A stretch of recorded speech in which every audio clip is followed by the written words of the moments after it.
Major Reform, Chapter 8. We're going to go over Note-Taking Study Guide, Section 1 first, page 128. Please be on page 288 in your textbooks as well as we go over this. Improving society. The reforming spirit of the Jacksonian era, okay? If you remember the Jacksonian era, the increased democracy, that kind of led to many reform movements. People worked to make the political system fair. They supported causes such as legal rights for women and the end of slavery. How the Second Great Awakening encouraged reform. And this is the major point.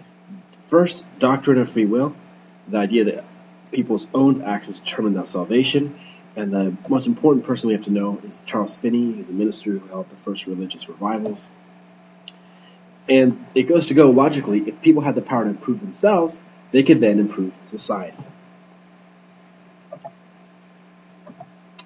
Another thing that came out of the Great Awakening and the Jacksonian democratic movements was Utopian Communities. This is the belief that communities, they tried to create these perfect societies. Robert Owen is one called New Harmony in Indiana. The results is they didn't last very long and most of them failed. Social reformers at work. The first social reform movement was the Temperance Movement. This was a movement to end alcohol abuse and the problems created by it. Women felt that women and children suffered at the hands of drinking men. And some actually supported prohibition, which is the total ban on the sale and consumption of alcohol.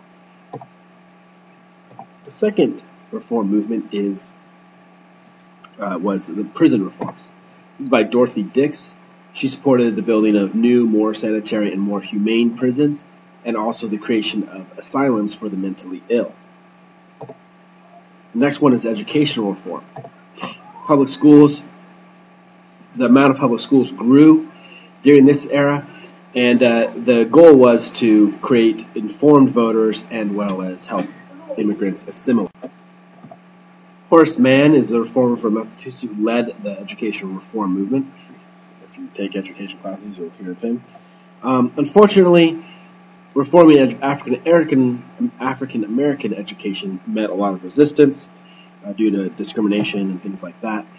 The first to admit African Americans to public schools were Massachusetts, and the first college was the Ashram Institute.